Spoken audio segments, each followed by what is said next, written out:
Hello, everybody. This is Dave at PreciseAlgorithmTrading.com, and it's Saturday, April 29th. I'm going to give you the market results for, well, Friday, April 28th.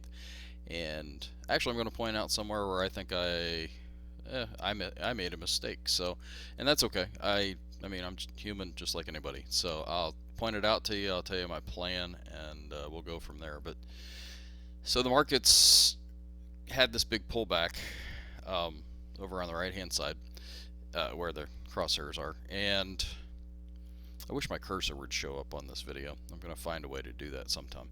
Anyways, it had the big pullback. It wasn't that big of a pullback, and then it rallied right after that. This is the S&P, which is really what a lot of people look at for the market, and then it's gone higher as of Friday. So and we also got a buy signal on the True Momo indicator, and we had a weekly buy signal in place already. So I should be long this market, and right now I am short this market. I'm not way short this market. I'm just somewhat, but um, I'm also keying off of the point and figure charts and the bullish percent indexes, and what it boils down to is they're not all in alignment right now. Um, and I think when they're not all in alignment, this has to be the chart that prevails um, until they all do get into alignment. This chart will fail if the other one continues to go down or continues to be bearish, and the other one's going to improve if this one continues to be bullish. So that's really what the lesson here is, and I've been through it before, and sometimes I just get, when you work I'm not going to make excuses, but when you work a regular job and you get a lot of other distractions in your life, you can get bogged down by almost too much information, which I think I've got this boiled down to reasonable information, but it still can be too much conflicting information. So it's going to be chalk it up to a lesson learned for me, and that's where I'm at. So, and the good news is I didn't lose much during this yet because it hasn't really gone very far. So I'm going to watch and see what happens Monday morning into the market action. I mean, as much as possible, and then either flip or maybe this thing's going to fall over. But right now I just don't see it, especially when we look at like this is an intraday chart of it, and this is 1 hour and daily, 1 hour on the right, daily on the left, and it's the same kind of fractal geometry, the fractal look at it. Fractal being like a subset of the greater. This is an hourly chart has to turn into a daily chart, which has to turn into a weekly chart, and so forth. So, anyways, and you can see this thing has been nothing but bullish, and at least the last couple days, which are only the segments that are in black, not the ones that are in gray. Anyways, I don't want to really beat that up too hard, except the S&P was up almost a percent, 0.83%. The Dow was up 0.8%. The Russell was up 1.01%, and they were up nicely the day before. So, yeah, there's not a whole lot else you could do when you got.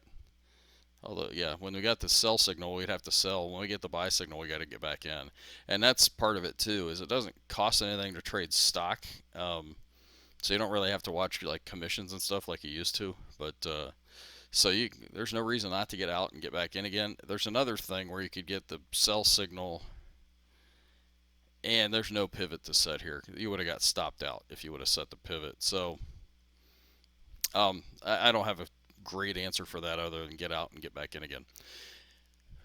So that's where I'm at for that.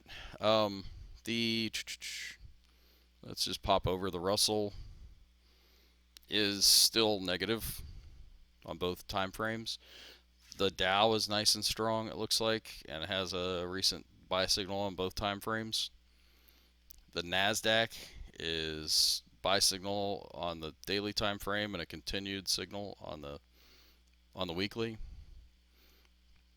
Oil actually, I don't know what it's doing. It filled in the gap that happened on that big push higher, and then now it's filled in, and we'll see if we get a buy signal. If we do, this is actually a pretty bullish looking chart.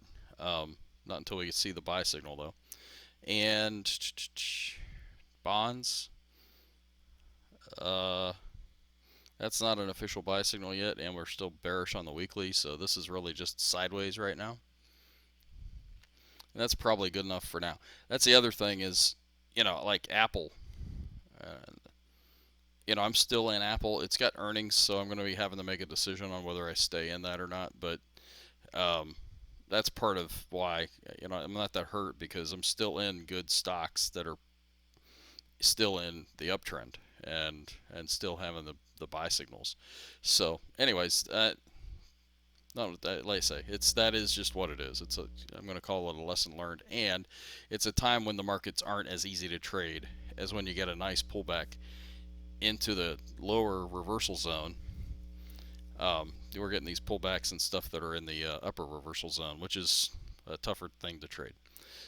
Flip over here to stockcharts.com and put in bullish. We'll buzz through the bullish percent indexes real quick. Here's the NYSE. Flat. I hope these are for Friday, and I think they should be. I'm sorry, the NYA, yeah. The SPX went up by 2.24%. That's another thing, is these things are shaping up after they had the column of O's. So that's also, I won't call it concerning. It's just more evidence that this thing's not done going higher, is really all it boils down to. The let's look at the NDX, the NASDAQ 100, up by 6.67% today, or Friday, and then the S&P 100. That was flat. So, what it really looks like to me is we're still going to have a lot of volatility and choppy markets to have to trade and navigate. It's not an easy market to trade. And then finally, our automatic trading system was doing better on Thursday, worse on Friday. This is just back and forth, and it's fine. So we've had some healing recently in the Dow in our strategy. However, Friday was bearish, or not, bearish. It took money back. This is just common. This is it on a longer term basis, 6 months. I'm not going to throw up the year today. So this is the Russell, and it was looking like it was trying to do something, and now it's gone to new quarterly lows, which aren't new 6-month lows. This is the 6-month chart. I'm going to call it fine, even though it's aggravating. And then our NASDAQ, which has been nice and bullish lately and really making us some money. It even has a little bit of a pullback here on Friday, and I hope it's just pullback consolidation before it pounces into new highs, but we'll see. So volatility, these things like volatility, so I don't actually even mind these systems when they're running, and there's a volatile market, because sometimes you can actually lose in the overall market and gain on these futures contracts because they trade intraday so much. So. And this is it on the 6-month basis, and it looks just fine. So that's my wrap up for the weekend. Hope everybody's navigating okay, and sorry if anybody's following along and followed me on that one, but it's like I say, it's not too far gone as long as we don't let it get. And I said that on Friday or Thursday on my review was, as soon as I make a decision and have to repivot the other way, it is what it is. So take care, guys. Have a great week, and we'll talk to you again Monday.